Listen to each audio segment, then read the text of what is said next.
I don't think in the black and white lines that I've been programmed to think in. And I've been around him. He's a nice guy, man. Yeah. He's a really genuinely nice guy. And I'm planning to talk to Kanye soon, I think. He's a stunningly creative person, and he seems like a bit too much of a treasure just to throw in the dustbin. Pay more attention to the people the world has labeled crazy. In many cases, the only thing crazy about them is the fact that they are fearless enough to risk their lives to speak the truth in a world full of lies.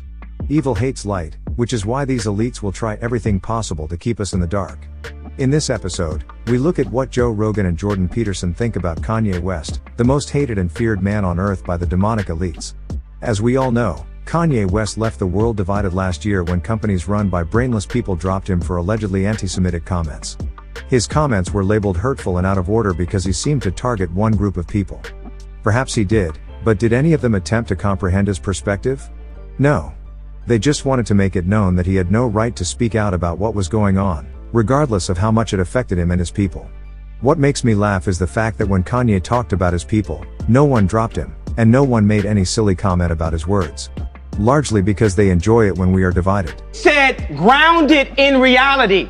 This reality has been forced upon us. It is a choice, just like when I said slavery is a choice. The reality, we can make our own reality. We can talk about history, but not too long. We need to talk about our now, because we can fix and start loving each other now. Kanye wasn't even trying to hurt anyone. All he was trying to say was that we have been hurt a lot and so many times that if we continue to dwell on that pain, we will see no progress. Somehow they love seeing us stuck and talking about the same issue while they make big steps. Kanye West was just trying to say no to crying. They don't care anyway.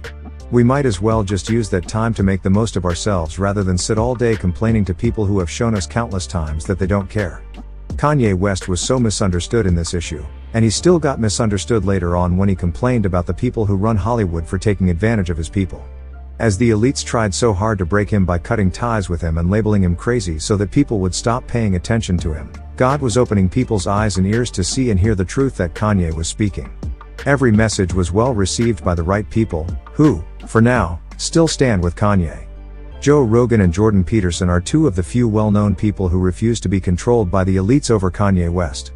Both have described Kanye as a genius and someone who knows exactly what he is doing and has been doing.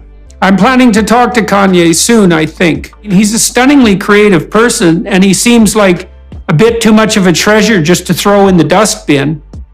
You know, right. Obviously he's got his problems like most people do. And the thing about geniuses is they have lots of problems just like ordinary people, but they're also geniuses.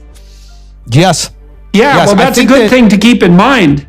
I thank Jordan, Joe, and many other people for standing firm to defend our brother Kanye. You didn't just do it for him but for everyone Kanye speaks for.